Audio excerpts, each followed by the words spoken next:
Assalamualaikum warahmatullahi wabarakatuh.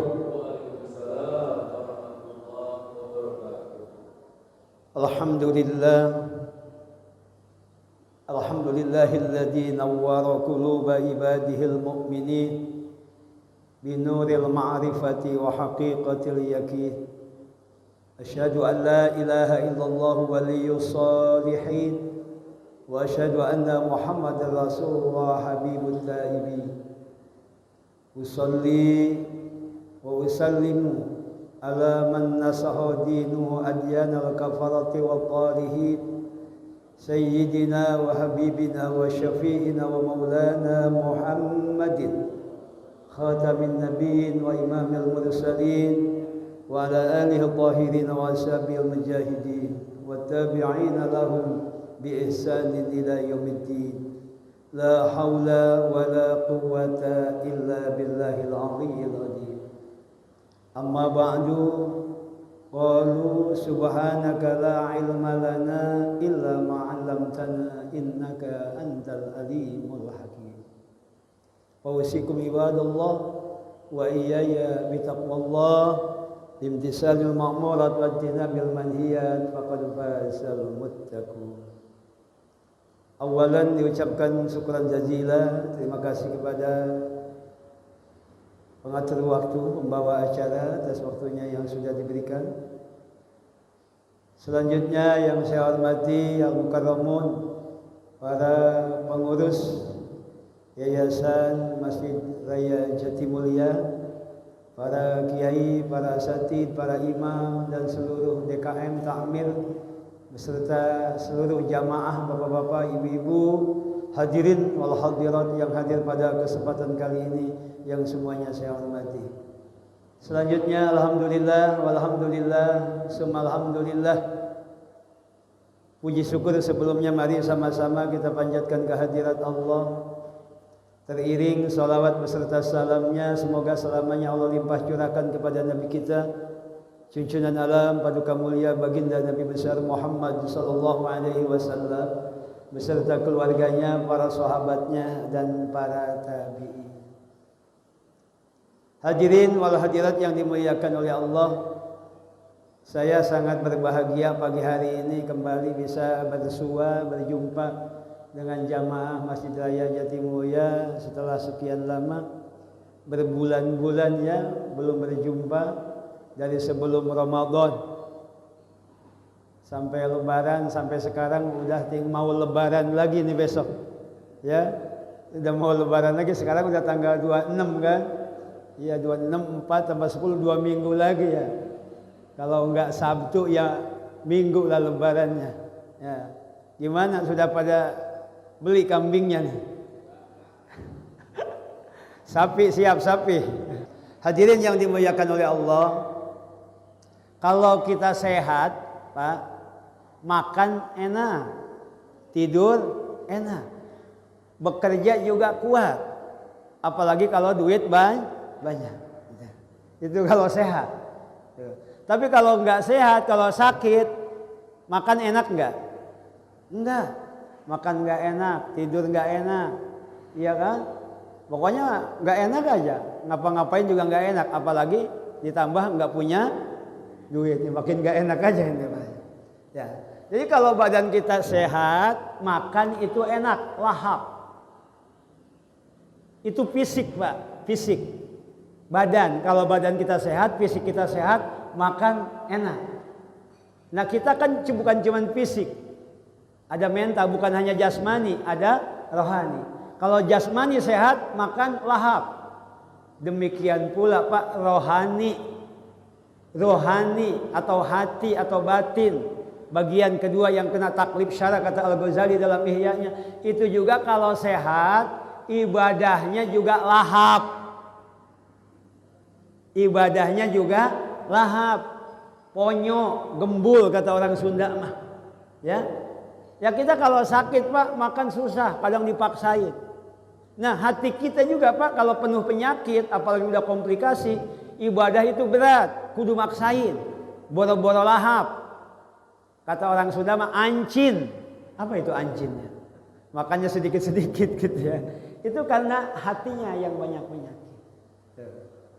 Kalau badan kita sakit, kita begitu antusias, penting sekali menjaga badan kita supaya kembali sehat lagi. Kita berobat ke sono kemari, ke klinik, ke dokter, ke rumah sakit, ke herbal, ke tabib. Kenapa?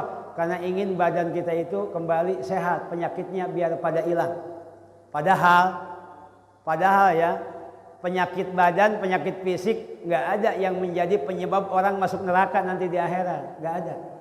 Nggak ada orang masuk neraka gara-gara diabetes, nggak ada.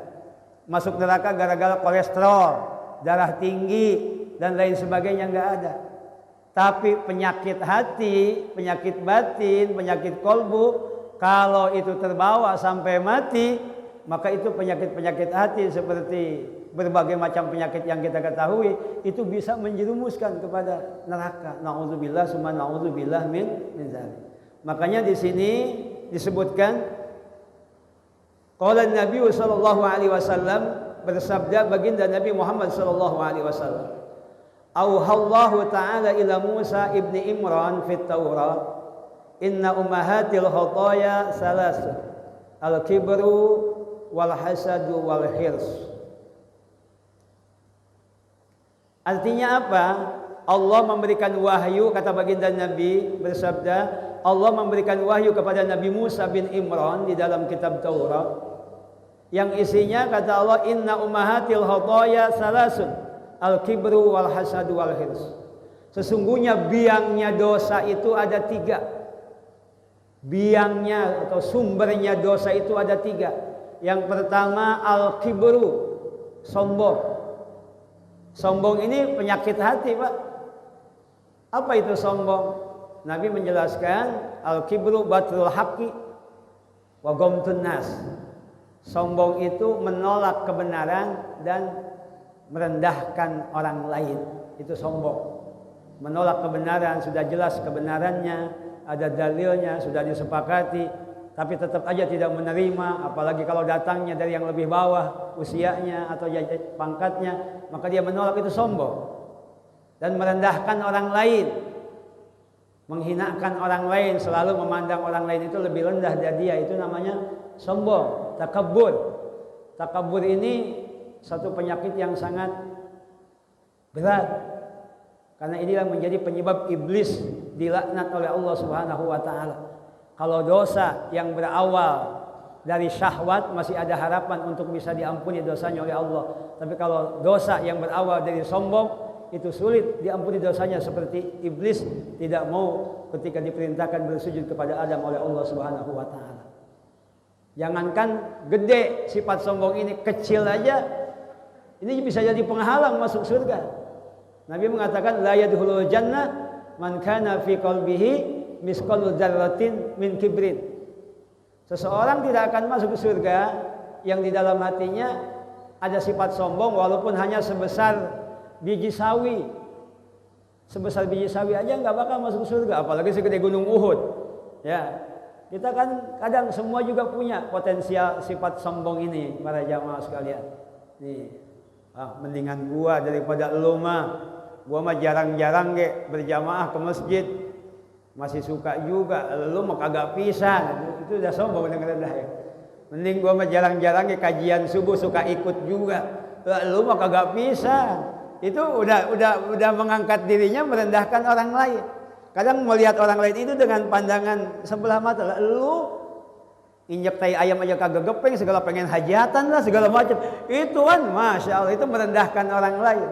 Lu bocah kemarin tahu apa? Menolak kebenaran, dikasih nasihat sama anak, sama adik. Nah ini para jamaah, itu namanya sombong. Ini sumber penyakit hati para jamaah sekalian. Yang kedua, wal hasadu, hasud. Hasud. Masya Allah ya Rabbi. Sahabat Nabi yang bernama Muawiyah radhiyallahu anhu berkata, "Laisa fihi sali syarri a'dalu minal hasad. Yaqtulul hasidu qabla ay yasila ilal mahsud." Sahabat Muawiyah mengatakan, tidak ada keburukan yang menyaingi buruknya hasud. Jadi hasud ini keburukan yang paling buruk. Kenapa hasud ini dibilang keburukan paling buruk? Karena orang yang hasud bisa membunuh seseorang tanpa menyentuh terlebih dahulu. Ada bahasa seperti itu dari sahabat. Kalau orang udah hasud, udah benci, udah kesel, dari kejauhan dimenyem, disantet, mati kan? Itu tanpa menyentuh. Itu membunuh orang tanpa menyentuh. Ini saya kira santet-santet begini kagak ada di kitab, ternyata ada. Membunuh orang tanpa menyentuh. Iya, Masya Allah ya. Itu karena hasud, karena persaingan usaha, karena rebutan warisan, rebutan batas tanah. Banyak, pokoknya permusuhan, timbullah hasud.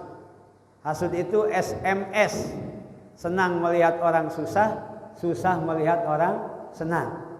Ya, itu hasud namanya. Lihat orang maju usahanya, dia langsung gak enak pikirannya. Orang tetangganya ngambil motor baru, dia langsung meriang. Itu hasud begitu. Tetangganya ngambil mobil baru, dia langsung tipes, stres. Tetangganya bangun rumah, stroke. Daftar haji, mati berarti ya.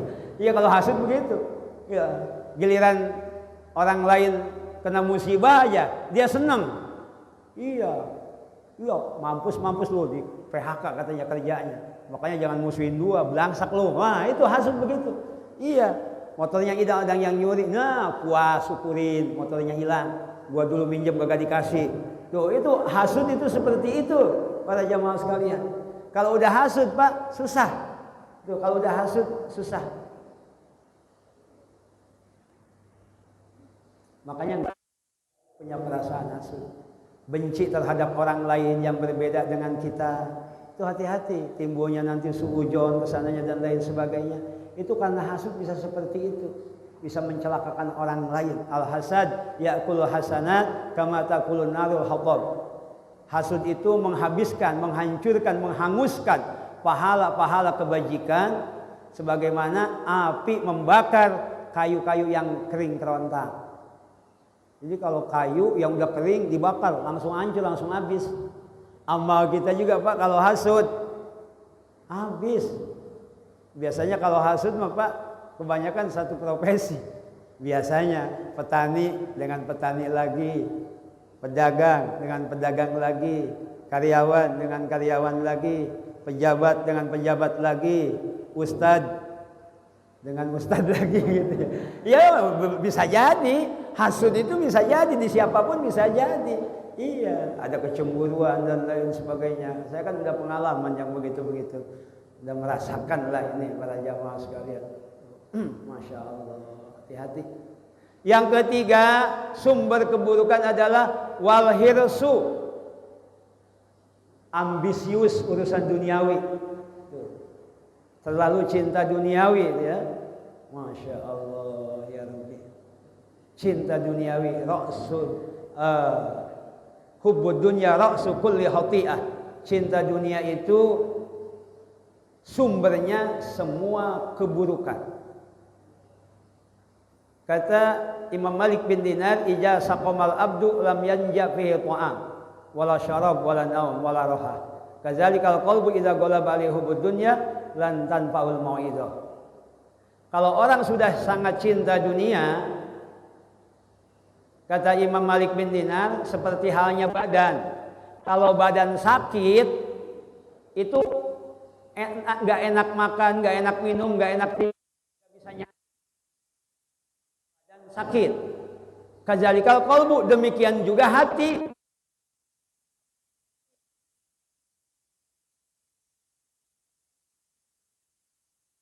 Atau nasihat kepada orang tersebut. Ini para jamaah sekalian. Hati-hati, ubud dunia itu memang sumbernya. Ubud dunia itu sumbernya. Sampai pernah saya cerita di satu kampung, di satu wilayah, orang mengambil air itu dari satu telaga. dari satu telaga buat minum, buat mandi, asal pagi datang ngambil dibawa pulang gitu ya.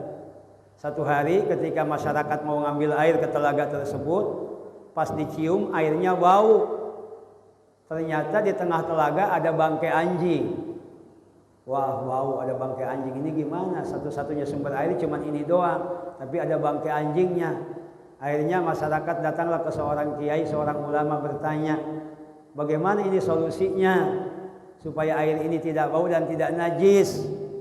Kata kiainya, kata ulamanya, kalau air banyak ada najis, airnya dibuang biar berganti airnya dari sumber air yang baru sehingga hilang baunya.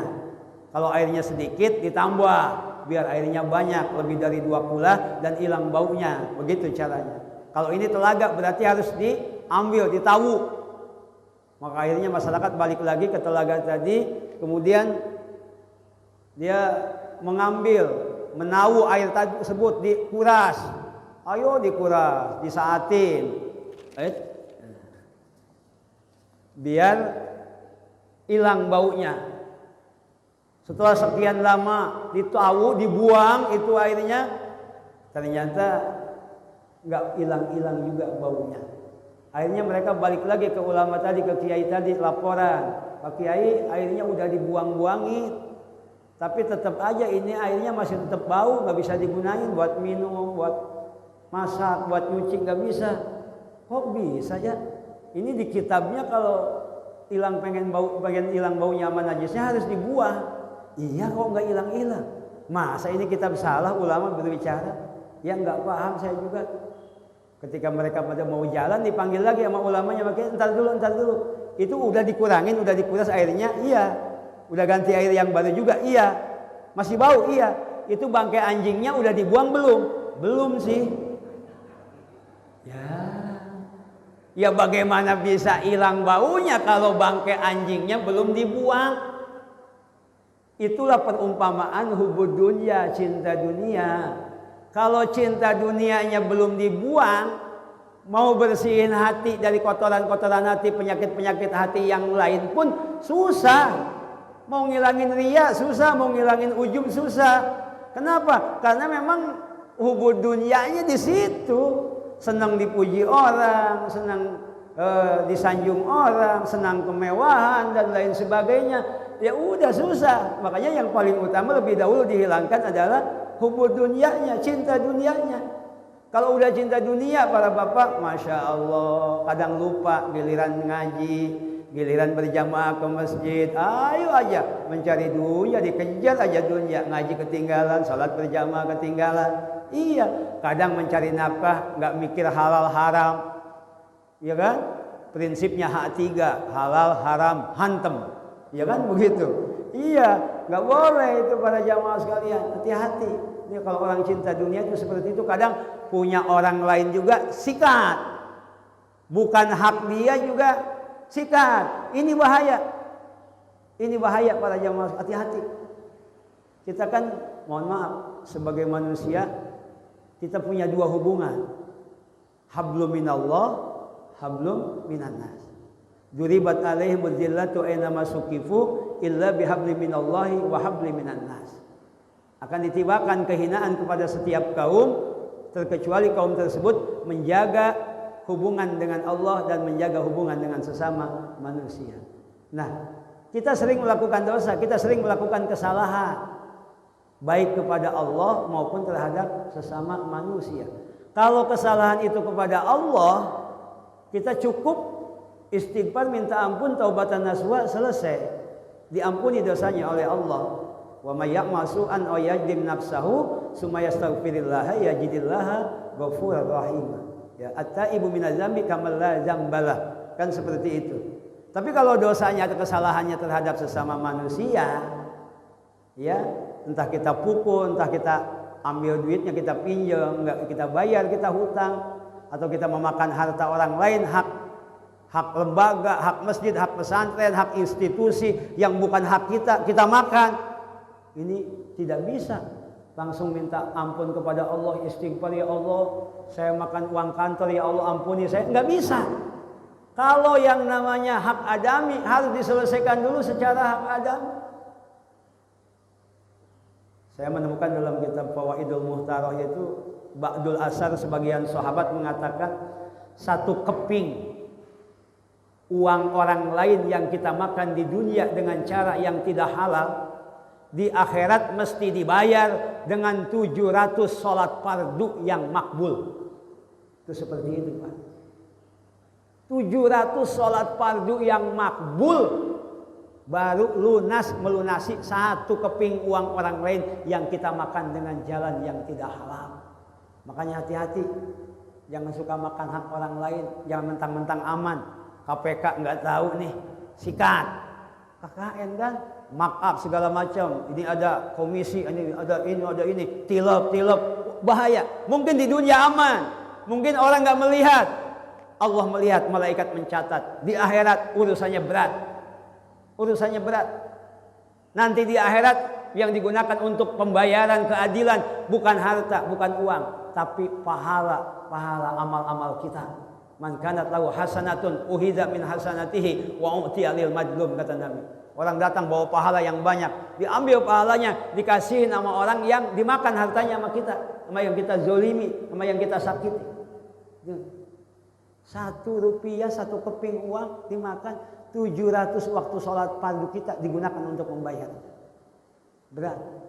Makanya Imam Sufyan As-Tsauri juga beliau mengatakan 70 kesalahan kita terhadap Allah masih lebih ringan dibandingkan dengan 1 kezoliman yang kita lakukan terhadap sesama manusia.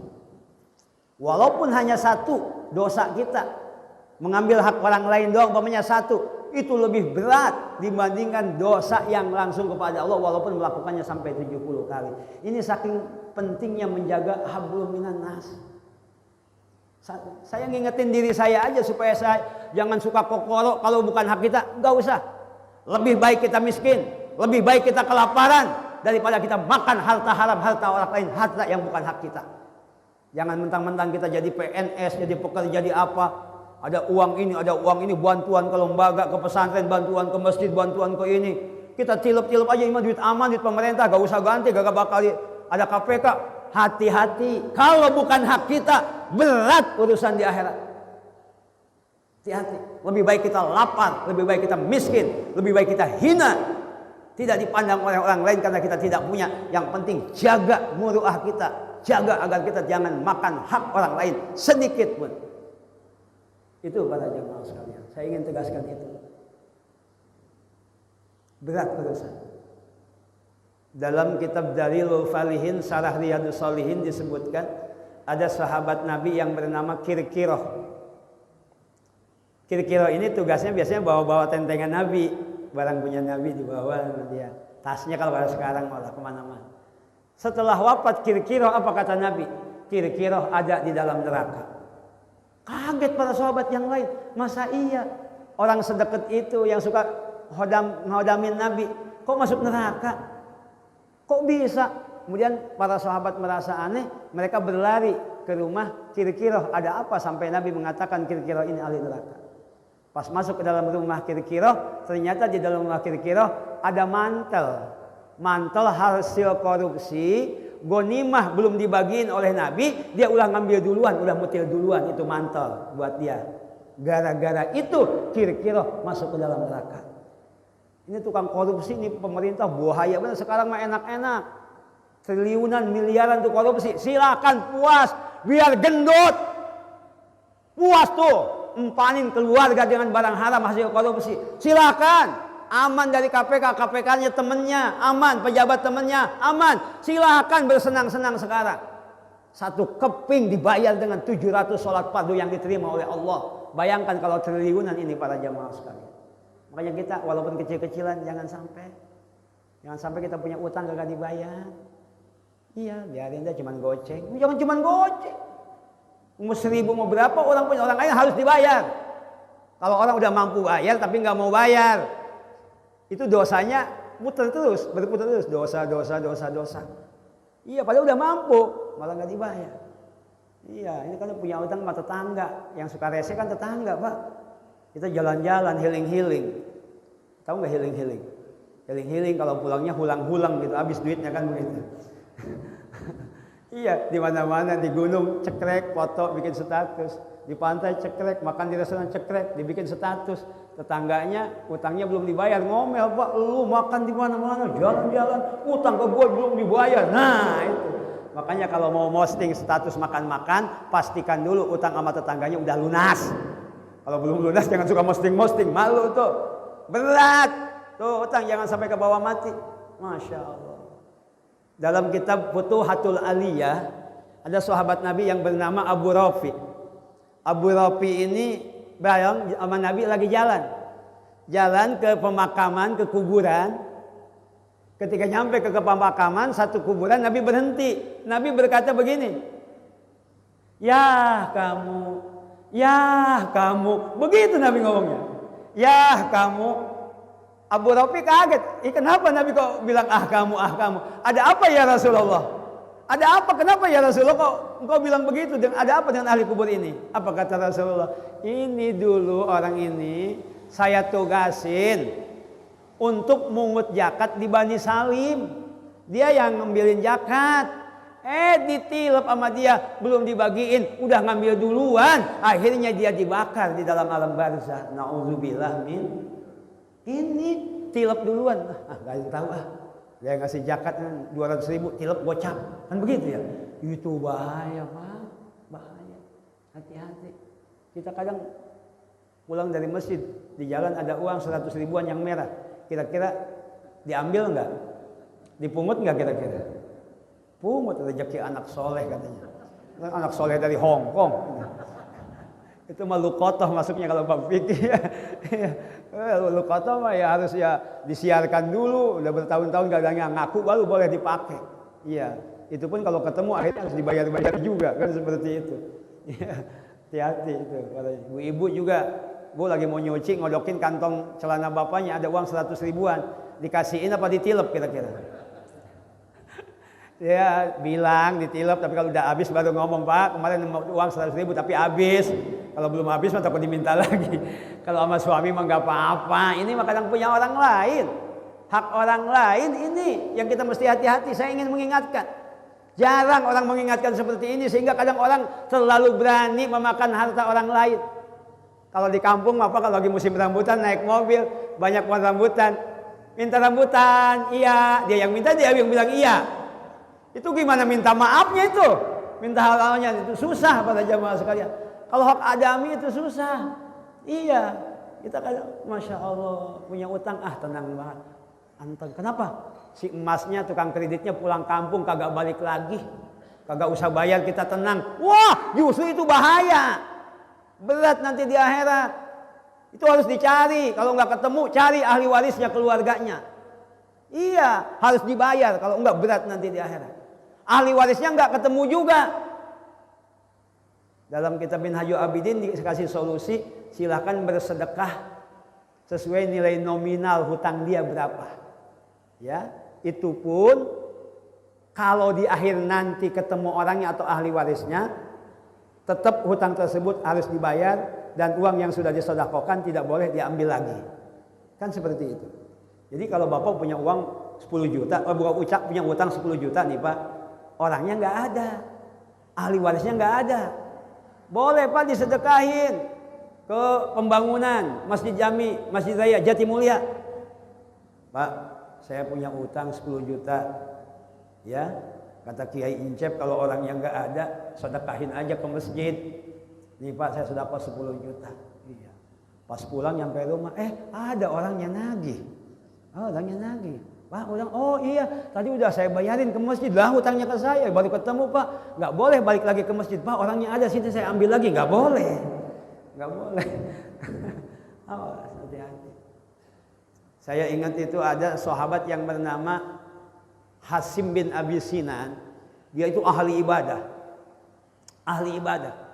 Bukan ahli ibadah aja, dia fakir, miskin. Artinya udah ahli ibadah, fakir lagi. Artinya apa? Orang yang fakir, yang ahli ibadah di akhirat nggak bakal kekejar makomnya sama orang yang kaya, yang ahli ibadah. Paling banyak menangis di dunia, dia paling banyak tersenyum dan tertawa nanti di akhirat. Ahli ibadah. Ketika meninggal, banyak sahabat yang memimpikan beliau bertemu dengan Hasim bin Abi Sinan ini. Ditanya, Wahai Hasim bin Abi Sinan, bagaimana Allah memperlakukan kamu di akhirat? Apa kata Hasim bin Abi Sinan? Alhamdulillah, Allah memperlakukan saya dengan baik. Cuman satu, saya tertahan tidak bisa masuk surga karena saya pernah minjem jarum tetangga saya, lupa belum dikembaliin. Masya Allah, Bu, tuh dengerin, jarum. Ini bukan jarum, kita meminjam duit puluhan juta kagak dikembaliin. Minjem jarum satu gak dikembaliin, mentok itu. Masya Allah ya Rabbi, subhanallah, hati-hati, hati-hati para jamaah sekalian.